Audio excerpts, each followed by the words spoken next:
Hello guys and welcome to today's video. I know it's been a long time since I've posted, but I'm back now. Today we are looking at BORUTO 2 Blue Vortex chapter 2 and it's already looking insane. So let's get into the full chapter recap right now. Alright, so we got Sarada on the cover and the title chapter is 3. So as we can see in the first panel, which is the one on your right, Cole tells BORUTO that he has been looking for him and he did not expect him to show himself so readily, saying had he known he would have come to Konoha sooner.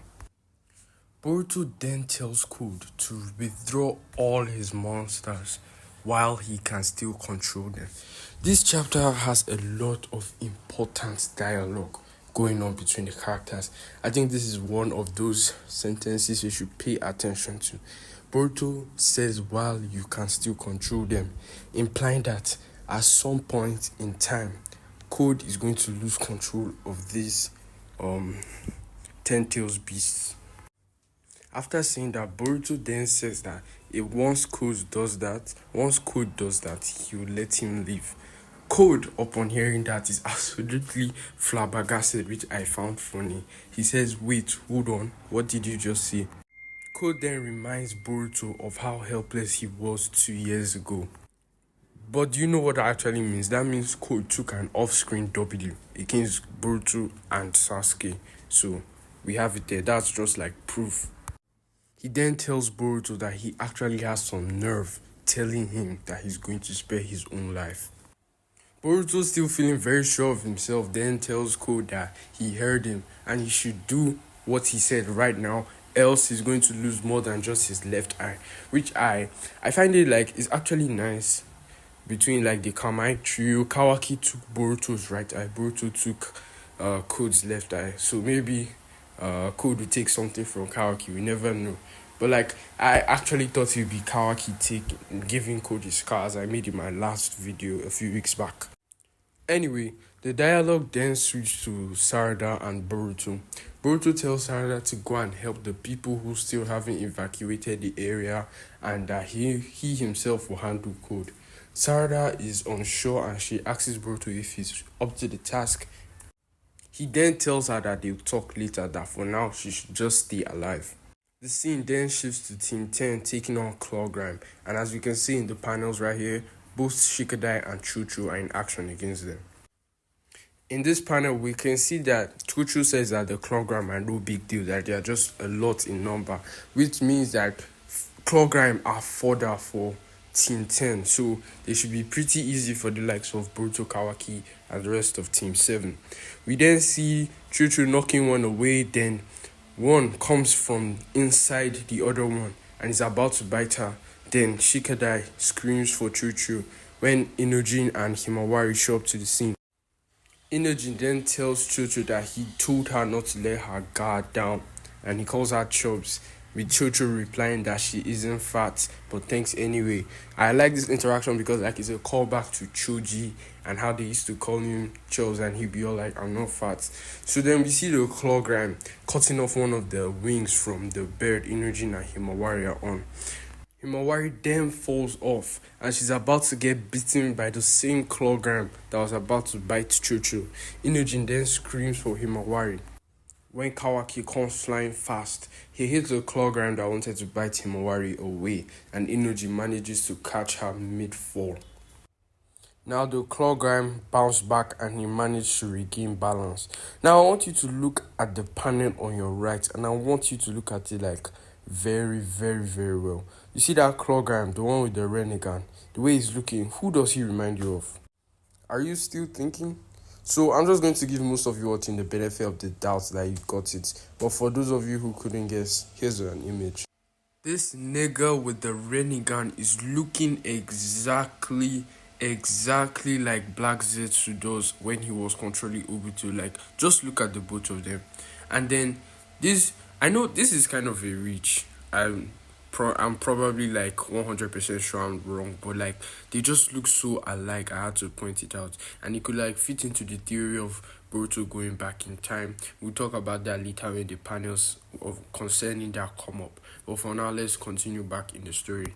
Now this panel is really interesting because this goes out to all the people that say Kawaki wanted Boruto's life. As you can see here, Himawari tells Kawaki, "Thank you, big bro."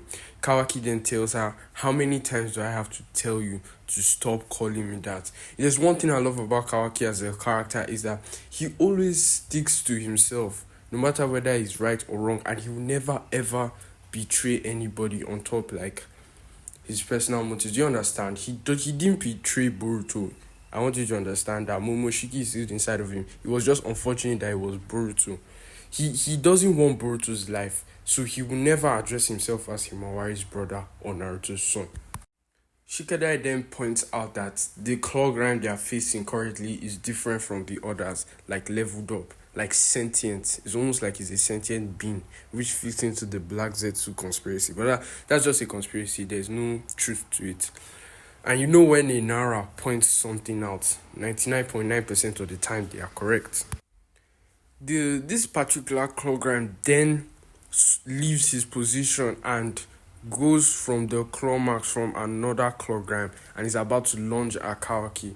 But I want you to really notice how much of a sentient being this particular clawgram is. It's almost like he's even more adept at using the claw marks than Code is. It's almost like he's like really sentient. He's someone who knows about Shinjutsu and stuff. I just feel like this guy is Black Zetsu. I don't know why. That's just what I feel. I remember when we began the chapter, Boruto keeps telling Code that he should call off the clawgram before he loses control. Maybe this is the first of many that's going to become sentient. Because where did this guy just spawn a whole ass Rinnegan from?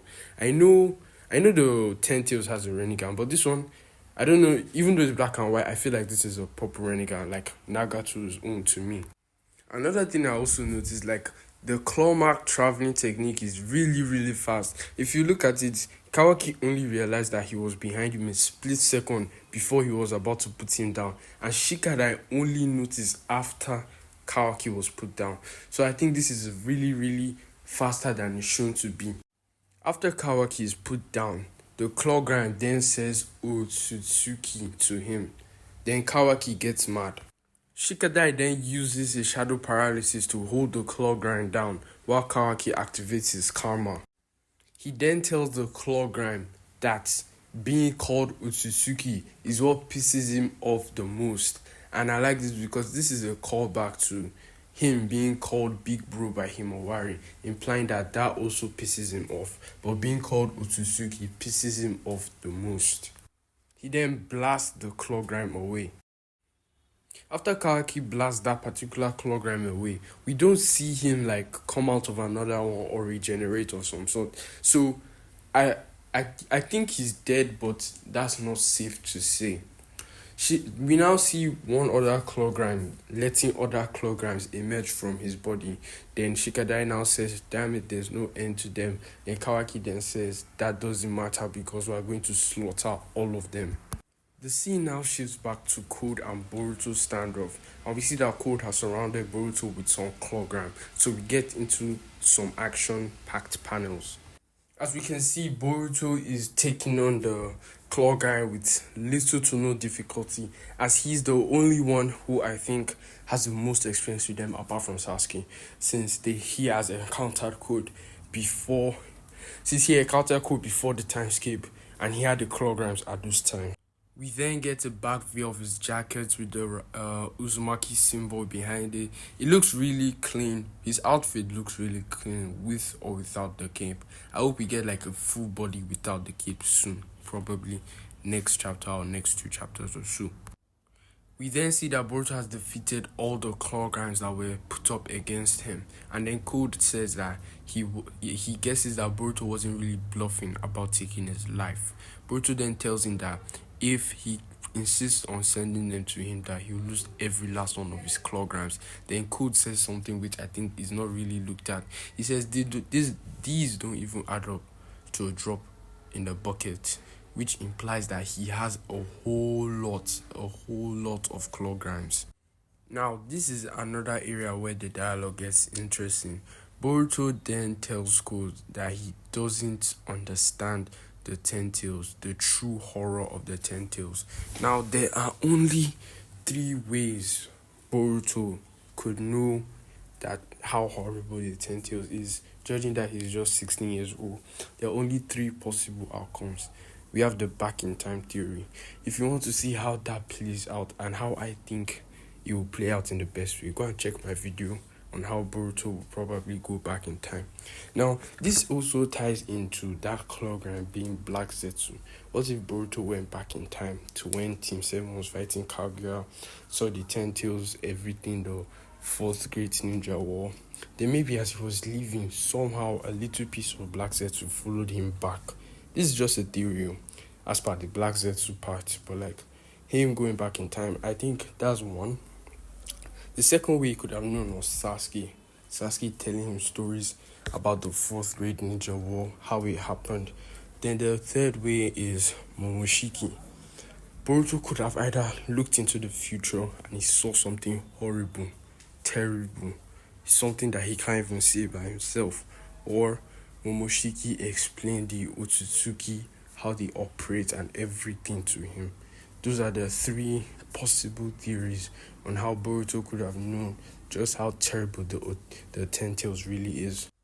We then shift to Sarada taking down some Clogram with little to no difficulty, just like Tinten, just like Boruto, and she's making Sasuke proud. And from the looks of it, it looks like she has really learnt how to use her chakra properly, judging that she can just bust out a Chidori now. I think that maybe Kakashi became her sensei also, but I guess we won't know till it has been officially released. And then again, this is the second time now between the two chapters. Sarada has been said to be a genin, despite her becoming a chunin in the anime. So I don't really understand how they're going to do it, but we move.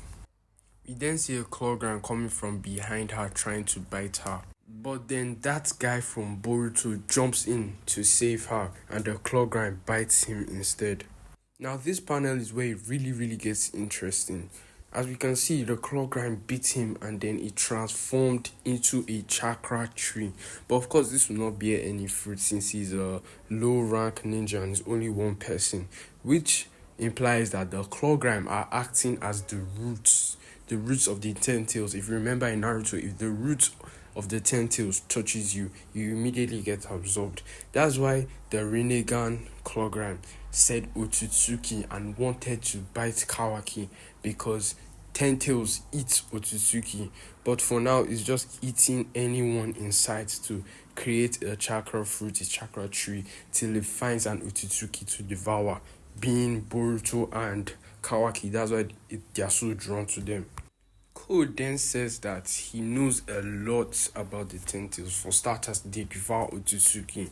Well, in any case, they just bite anyone in their area till they find an Otsutsuki to devour. Boruto then tells them that will be the case, but Code has enhanced these Clogram, this version of the Ten Tails. He has made it into a different thing entirely, and that he should let them down. He should put them away now while he still commands them.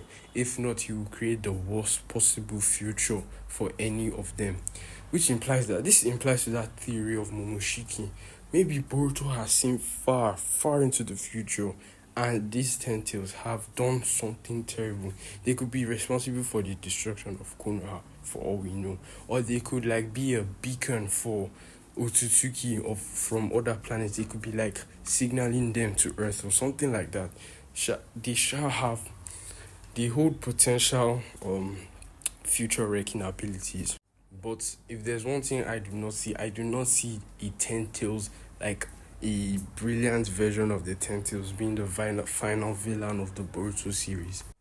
Code then assumes that the future Boruto is talking about is when the Ten Tails has been planted and he has fed either Boruto or Kawaki to it, and then it then takes the energy of everyone in the world.